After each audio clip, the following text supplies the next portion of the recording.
그럼 마지막 인물을 좀 가볼까요?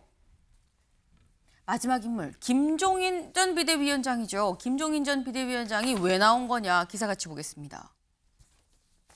여의도 간 이준석 성공 사달이 유지돼야. 네.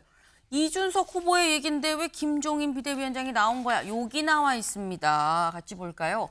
김종인 현장 찾아 이 지지 표명했다라는 거죠. 네. 그러니까 이준석 후보가 지금 이 여의도에 가서 뭐 여의도 강남역 코엑스 등등을 돌면서 젊은 층한테 한 표를 호소하는 그 시점에 김종인 전 비대위원장이 지금 보시는 것처럼 직접 현장으로 와서 이준석 후보한테 좀 힘을 실어줬다라는 거예요. 네. 근데 문제는 김종인 전 비대위원장이 와서 뭐라고 얘기를 했느냐. 이렇게 얘기를 했다라는 거죠. 기자들한테.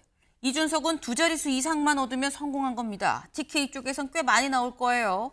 인물이 없다 보니까 사람을 키우자는 거죠. 라고 얘기를 했다는데 근데 이게 참 묘한 게 최 의원님. 그러니까 이준석 후보는 당선될 생각으로 지금 나왔는데 두 자릿수 이상만 얻으면 성공한 겁니다. 라고 얘기를 하고 사람을 키우자는 겁니다. 라고 얘기를 하면 이게 지원이냐 아니냐 좀 애매모호합니다. 어떻게 보십니까? 뭐 지원하는 편이라고 봐야죠. 실제로 이준석 후보는 두 자리 숫자를 기록하느냐 마느냐 네. 뭐 그런 측면에서 대선 이후에 보수 정치권의 재편, 대선 패배 이후에 책임론에서도 벗어나면서도 본인이 주도권을 쥘 수 있는 뭐 그런 기준이 두 자리 숫자 아니냐 득표율이다 이렇게 보고 그런 측면에서 김종인 전 비대위원장이 덕담을 한 것인데 저는 여성 그 혐오 발언이 있고 난 다음 날 바로 찾아가서 저런 지지 발언을 한 것은 저는 뭐 상당히 좀 부적절해 보인다 사회 원로로서. 네. 아니, 딱 꾸짖어야죠. 혼을 내고 다시 그런 짓 하지 마라 하고 예 죄송합니다 답변을 받아내야 이준석 후보에게도 도움이 될 것이었다. 저는 인권 변호사 출신 권영국 후보에게 질문했습니다. 성폭력적인 인터넷 게시글이 여성 혐오에 해당하는지 묻는 질문이었습니다. 해당 표현은 제가 창작한 것이 아니라 이재명 후보의 장남 이동호 씨가 인터넷 커뮤니티에 직접 올린 글의 순화된 버전이었습니다. 이미 법조계 자료와 언론 보도를 통해 사실관계는 확인이 되었습니다. 수위를 넘는 음담 패설을 이동호 씨가 한 내용이 확인되었습니다. 이동호 씨는 지난해 정보통신망법 등 위반으로 벌금 500만 원을 선고받았습니다. 저는 이동호 씨의 게시글 중 하나를 비교적 가치 중립적인 단어로 바꿔 인용했지만 워낙 심한 음담 패설에 해당하는 표현들이라 정제하고 순화해도 한계가 있었습니다. 그마저도 불편함을 느끼신 많은 국민들께 진심으로 사과드립니다. 국민 여러분, 지난 3년간 우리는 김건희라는 이름으로 참담한 고통의 시간을 겪었습니다.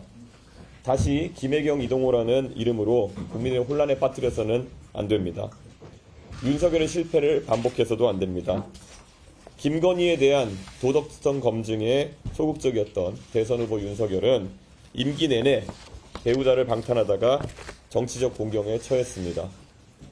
저의 질문은 단순한 자금 목적이 아니라 단계적 검증이었습니다. 인권을 이야기하며 저에게도 여성 혐오라고 지칭했던 후보가 이 같은 표현에 대해 어떤 판단을 내린지 마땅히 확인해야 했고 이재명 후보는 가족의 일탈에 대해 어떤 책임의식을 가지고 있는지 또 확인해야 했습니다. 그러나 두 후보는 대답을 회피했고 책임을 외면했습니다. 가장 심각한 문제는 이재명 후보입니다. 이동호 씨는 저급한 혐오 표현 외에도 2년 가까이 700회 넘게 총 2억 3천만 원 정도의 불법 도박 자금을 입금한 기록이 나왔습니다. 이재명 후보가 이를 모르고 있었다면 무관심이거나 무능일 것입니다. 그런 인물이 과연 나라를 맡을 자격이 있겠습니까? 이재명 후보는 토론 자리에서 이러한 검증을 신변잡기라며 덮으려고 했습니다.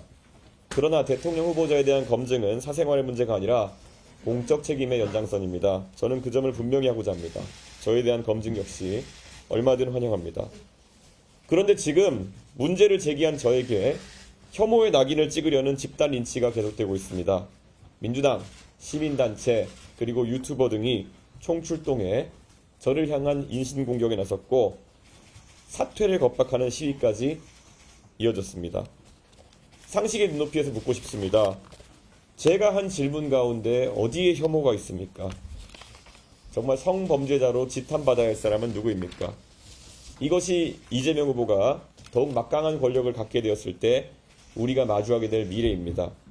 표현의 자유, 검증의 의무는 사라지고 집단으로 가해지는 린치와 권력에 대한 충성만 남게 될 것입니다. 하지만 저는 굴복하지 않습니다. 진실을 덮으려는 시도에는 단호히 맞설 것이며 법적 책임도 함께 묻겠습니다.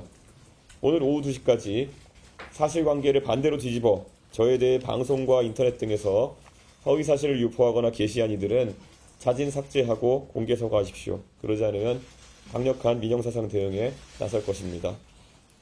국민 여러분, 부모는 자식을 위해 헌신합니다. 그러나 자식이 파괴적인 길로 가는 것을 외면하는 것은 책임이 아니라 방임입니다. 권력 욕에 눈이 먼 지도자가 가족조차 책임지지 않는다면 그에게 국민을 맡길 수는 없습니다. 그래서 저는 어디서든 어떤 조건이든 후보 간 토론에 응하겠다고 제안한 바 있습니다. 지금도 그 제안은 유효합니다. 오늘부터 사전투표가 시작되었습니다. 거짓말의 편이 아니라 바른 말의 편에 서주십시오. 저 이준석, 원칙과 상식의 길에서 국민과 함께 나아가며 승리하겠습니다.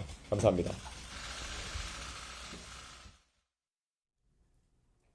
네, 이준석 후보 다시 한번 사과의 말을 하면서 하지만 내가 물어본 거는 단계적인 검증의 과정이었었다. 여기에 대해서 답하지 못한 이재명 후보와 권영국 후보가 좀 더 이 문제가 있다는 거 아니겠느냐. 아들에 대한 이런 문제들 이재명 후보가 이젠 답할 차례다라고 또 정식 조금 전 기자회견을 했습니다. 여기에 대해서 또 민주당 그리고 이재명 후보는 오늘 어떻게 얘기를 할 것이냐 여부가 좀 주목이 되네요. 저희가 준비한 소식 오늘 여기까지입니다. 오늘도 좋은 하루 보내세요.